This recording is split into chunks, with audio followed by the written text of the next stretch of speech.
Most of us go through our entire lives without ever asking the question, what is consciousness really? And what level of consciousness am I living from? We're swept up in the whirlwind of daily worries, social roles and goals defined by others, without ever realizing that there's more than one reality available for us to experience.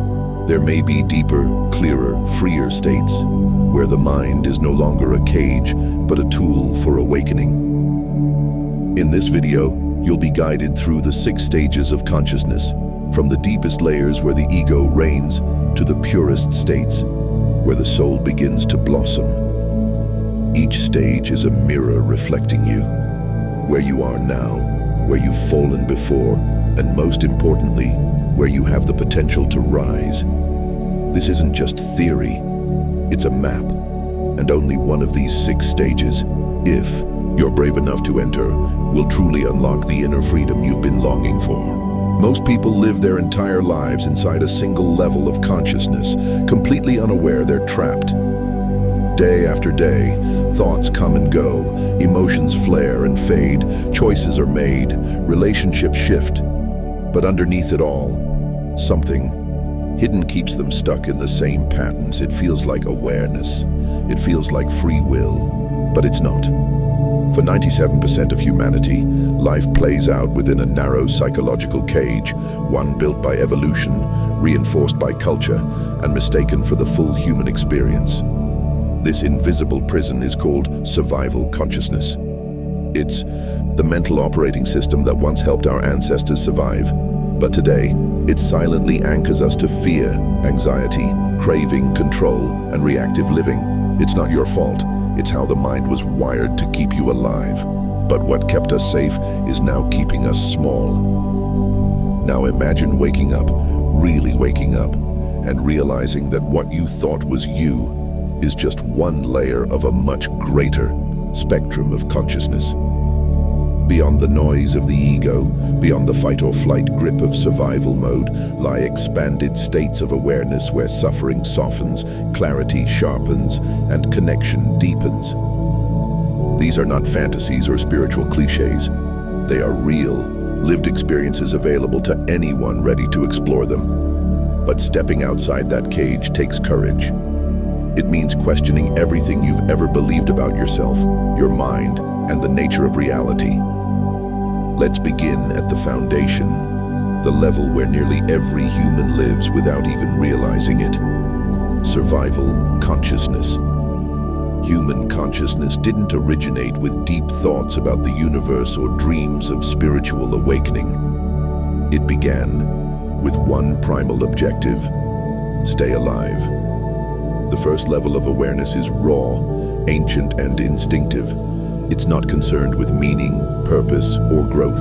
It's built purely for reaction, for speed, for survival. At this stage, consciousness is fused with the body's most basic drives. Hunger, pain, fear, lust, and threat become the compass by which all decisions are made. You're not thinking. You're reacting. You're not choosing, you're compelled. The brain's oldest structures, the brainstem and limbic system, take the wheel. They scan for danger, trigger alarm bells, and flood the body with adrenaline before the rational mind even wakes up. The mantra here is simple and urgent: react first, think later. For our ancestors, this system was perfect. In a world full of predators, starvation, and tribal warfare, staying in survival consciousness meant the difference between life and death. Every emotion served a purpose. Fear kept you safe, anger made you fight, desire made sure the species continued. But that was then. The modern world has changed, but the brain hasn't. Even today, for millions of people, this ancient operating system still runs silently in the background, hijacking thoughts, behaviors, and decisions. It's the reason your heart races when someone cuts you off in traffic. It's why social media triggers anxiety. It's why people chase money, power, or validation as if their very existence depends on it. Because deep down, that's exactly what it feels like. Survival. Consciousness is subtle but persuasive. It doesn't just influence us. It defines us when we're unaware. It colors our worldview in fear, urgency, and scarcity.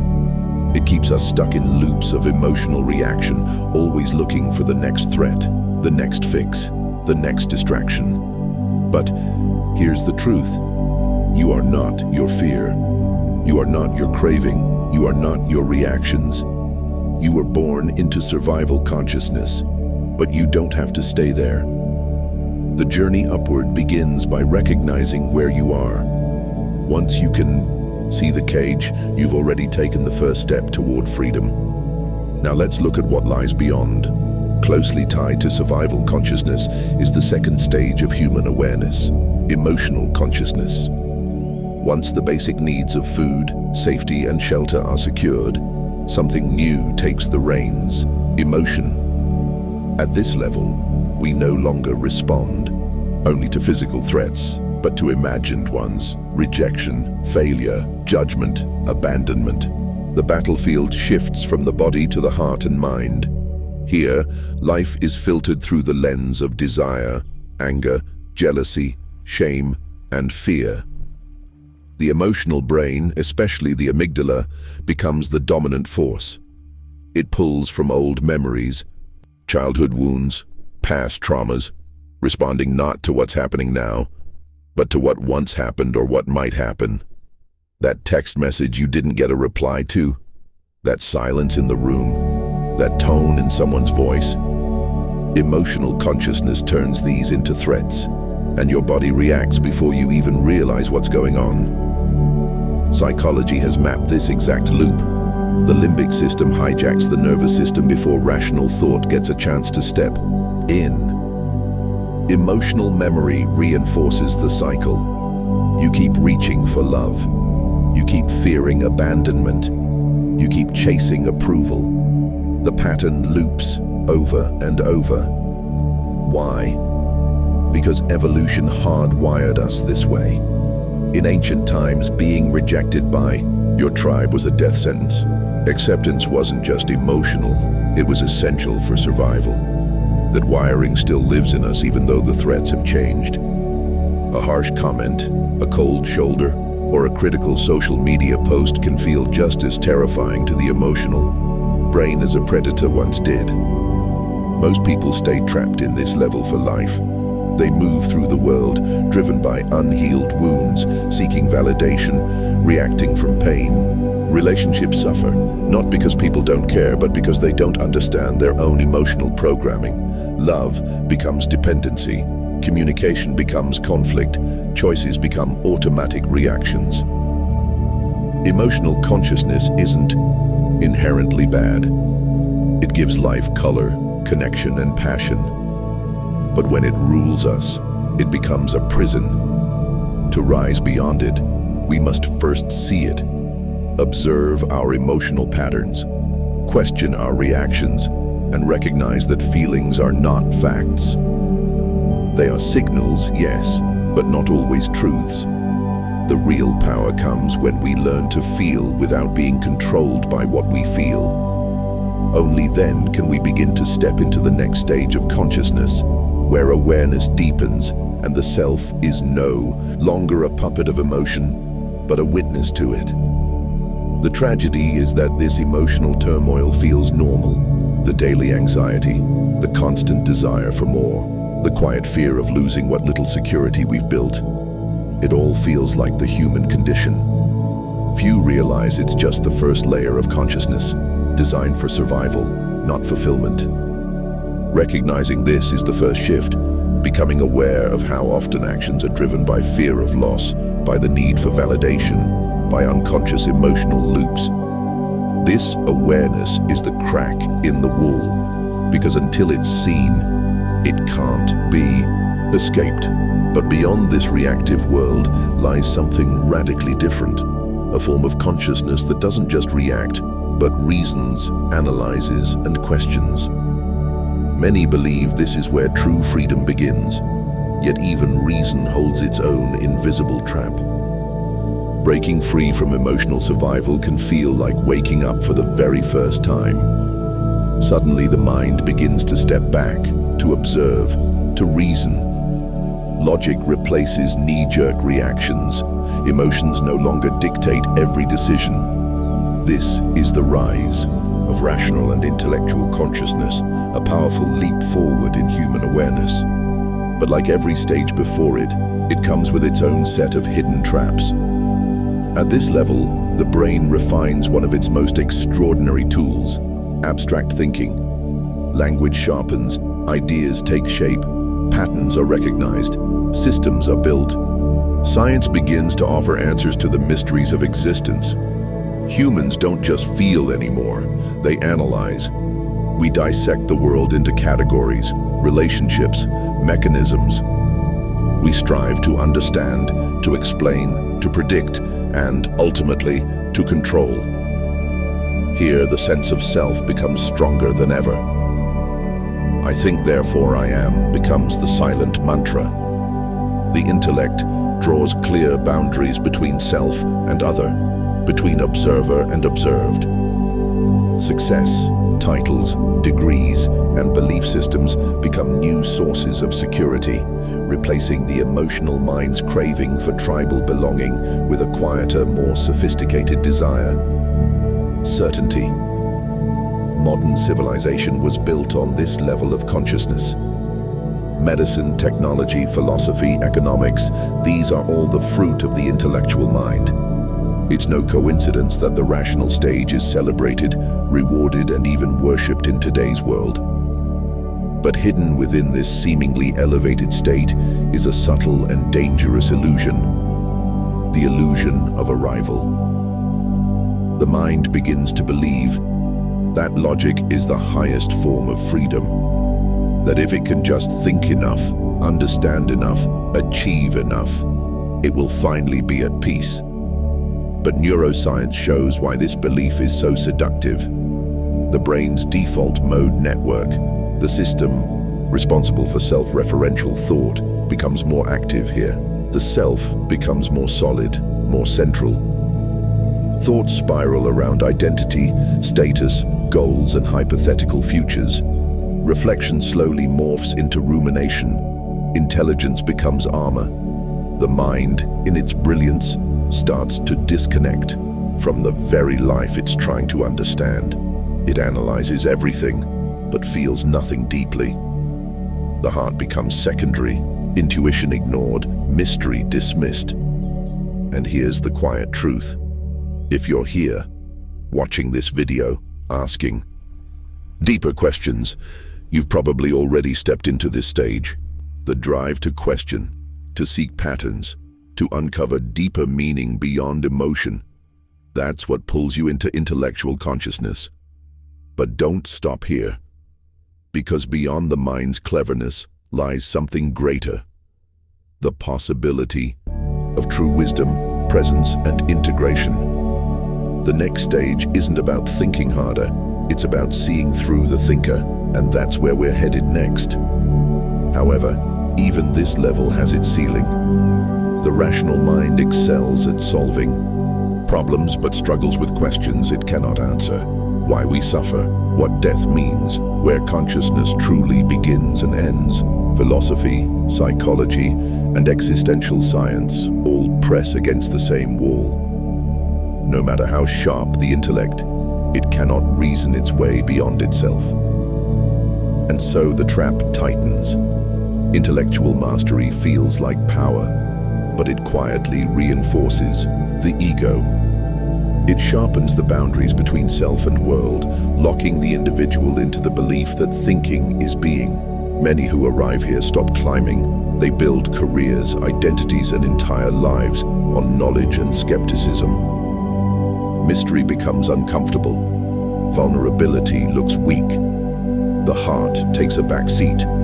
Emotions are analyzed rather than felt. Connection is conditional, based on shared ideas rather than shared being. But beyond the realm of intellect and reasoning, another profound shift awaits, one that no amount of logic or analysis can force. It's a shift where the mind begins to loosen its tight grip, where empathy starts to soften the rigid walls of the self, and consciousness begins to look outward rather than inward. There comes a point in every intellectual journey where the search for answers begins to feel hollow, where knowledge no longer satisfies and the pursuit of truth becomes an endless loop. What arises next is not sharper thinking, but a shift in perception. The boundaries of the self that once seemed so concrete begin to soften. This is the moment when consciousness moves from the head to the heart, a state where empathy is no longer a virtue you strive to practice, but a natural, effortless response to feeling deeply connected to others. The sharp edges of judgment begin to fade. Compassion replaces calculation. People are no longer seen as ideas or roles to analyze. They are recognized as reflections of the same essential human experience. This heart-centered consciousness changes everything. Suffering is no longer just someone else's problem. It's seen as a shared human condition, and you feel it in your bones. Success, wealth, and achievement lose their meaning if they come at the cost of others. Decisions no longer stem from selfish desires or personal gain, but from a place of genuine connection and collective well-being. In this state, we begin to understand that life is not a competition to win, but a cooperative dance of shared existence. Spiritual traditions often describe this shift as the true beginning of awakening. It's not about collecting more knowledge or achieving higher states of thought. Instead, it's about the dissolving of walls, the barriers that separate us from one another and from the truth of who we are. Awakening is not about becoming someone or something else. It's about realizing what we already are, interconnected, whole, and part of a larger whole. For many, this shift feels like coming home after a long, exhausting journey through noise, ambition, and competition. It marks the end of isolation, the end of feeling like an individual apart from the world. This is the start of true belonging, not belonging to a specific group, community, or belief system, but belonging to life itself, to the pulse of the world that connects us all. In this state, we begin to see our interconnectedness with every living thing. We understand that our actions, our words, and even our thoughts send ripples into the world around us. It's no longer just about me, it's about we. And once we recognize this, everything changes. We are not separate. We are a part of a vast, living, breathing network of life. This is where true freedom begins, not in knowing, but in feeling. Beyond the heart-centered consciousness, there exists an even rarer and more profound expansion, cosmic consciousness. At this stage, the sense of separation, the very thing that has shaped every previous level of awareness, begins to dissolve. The world no longer appears as a collection of isolated objects. Instead, it reveals itself as a unified field of experience. There is no longer an outside or another. There is only consciousness itself, aware of itself through the infinite forms and experiences it manifests. Psychologists who study mystical states describe common features of this expansion: the loss of ego boundaries, an overwhelming sense of peace, and an indescribable feeling of being part of something infinitely vast, yet profoundly intimate. Brain scans of advanced meditators show a quieting of the default mode network, which is responsible for self-referential thinking. This quieting signals a rare freedom from the constant hum of the self, an almost transcendent stillness that defies ordinary explanation. In these moments, there is nothing to achieve. There are no goals, no roles to play, no identities to defend. Time itself begins to dissolve. There is no past or future, only an eternal now. Space loses its usual sense of distance. The universe itself feels alive, conscious, interconnected, as though every atom, every breath, every thought is a reflection of the same unified source. For the first time, the mind stops searching because there is nowhere left to go. All questions are answered simply by being. This is not a fleeting moment of happiness, nor is it a blissful escape from life's challenges. It's the deep, quiet realization that the self, the ego, the person you thought you were, was never anything more than a passing thought. The identity you've carried with you for so long, with all its memories, desires, fears, and dreams, was merely an illusion. Some spiritual traditions speak of this as the final stage of awakening, non-dual consciousness. In this state, the very distinction between self and universe vanishes. Awareness remains, but it no longer has a center. There is no observer, only observation. There is no experiencer, only experience. There is no one to feel the peace, only peace itself, unfolding within the vastness of existence. This is not a reward for good behavior, nor is it a blissful destination one strives to reach. It's an unsettling and profound realization. The structure of identity, your name, your history, your role in the world, is recognized as a mere construct, something that has come and gone like a wave in the ocean of awareness. Words struggle to capture the essence of this experience because at this stage, language itself is just another layer of illusion. Cosmic consciousness isn't something you do or achieve.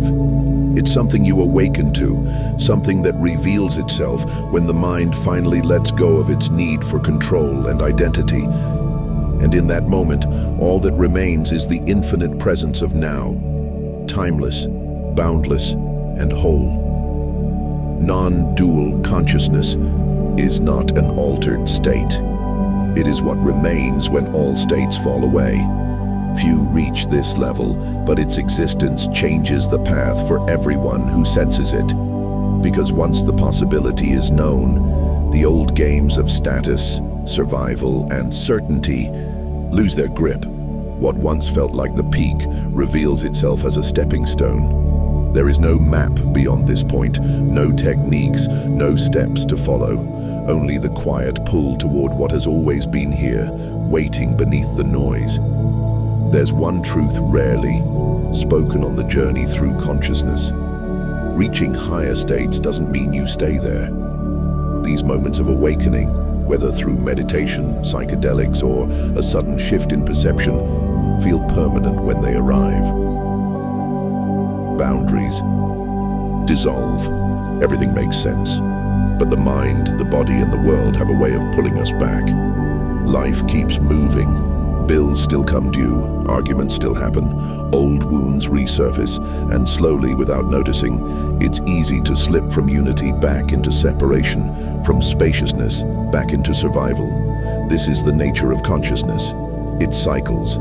Expansion, contraction, clarity, forgetting. No stage is guaranteed, no level is permanent. And this is where the most subtle trap waits. Many who've glimpsed the heights start mistaking the memory of transcendence for the thing itself. They wear their spiritual experience like armor, convinced they have risen above the human condition. Words like detachment, oneness, or enlightenment become shields, not truths. The ego reforms, this time dressed in spiritual language. It's called bypassing for a reason. Instead of facing the hard, humbling work of integration, the mind floats above it, avoiding grief, ignoring anger, masking judgment behind a thin smile. But real transcendence doesn't reject the lower levels. It circles back through them again and again. The difference is how you move when you return. Do you react from fear or respond with awareness? Do you meet life with control or with presence? The measure of growth isn't how long you can stay floating in cosmic peace. It's how honestly you meet the moments that drag you back down. Can you carry the memory of unity into conflict, into loss, into the quiet routines that once felt meaningless? That's the real work. Letting expansion touch the places you'd rather avoid, staying open not just when it's easy, but when everything in you wants to close. No mystical experience, no philosophy, no practice makes you immune to being human. And that's not a flaw, it's the design. Consciousness isn't a straight climb, it's a spiral. a return, each time seeing a little more clearly, carrying a little more light. Somewhere along this path, it becomes clear, consciousness was never about reaching a final destination. There's no peak to claim, no ultimate level where everything locks into place. The mind wants that certainty, but what actually unfolds is far more alive and far less predictable. We rise, we fall, we open, then close. Some days feel expansive, limitless. Others shrink until the world seems small again. None of it is failure. None of it is proof you're lost. It's just the current moving through you, and maybe that's the point. Growth isn't measured by how high you climb, but by how deeply you're willing to return to meet every layer of yourself. Yes, even the ones you swore you'd outgrown, with presence instead of resistance, because every time you return you carry something new, a little more awareness, a little less fear, and slowly, almost without noticing, the shape of your life begins to change. The walls feel thinner, the stories you once believed lose their weight. There's more room for silence, for connection, for whatever this strange and beautiful experience really is. The journey through the 6 stages of consciousness is a profound process of transformation, from realizing that we are trapped in survival patterns to fully awakening beyond the limitations of the ego and discovering true freedom. Each level of consciousness, from survival, emotion, and reason to spiritual and cosmic awareness, is an important step in the quest to uncover the deeper essence of who we are. However, the key is not to reach the peak of each stage, but to gain a deep awareness of ourselves and the ability to transcend our inner barriers.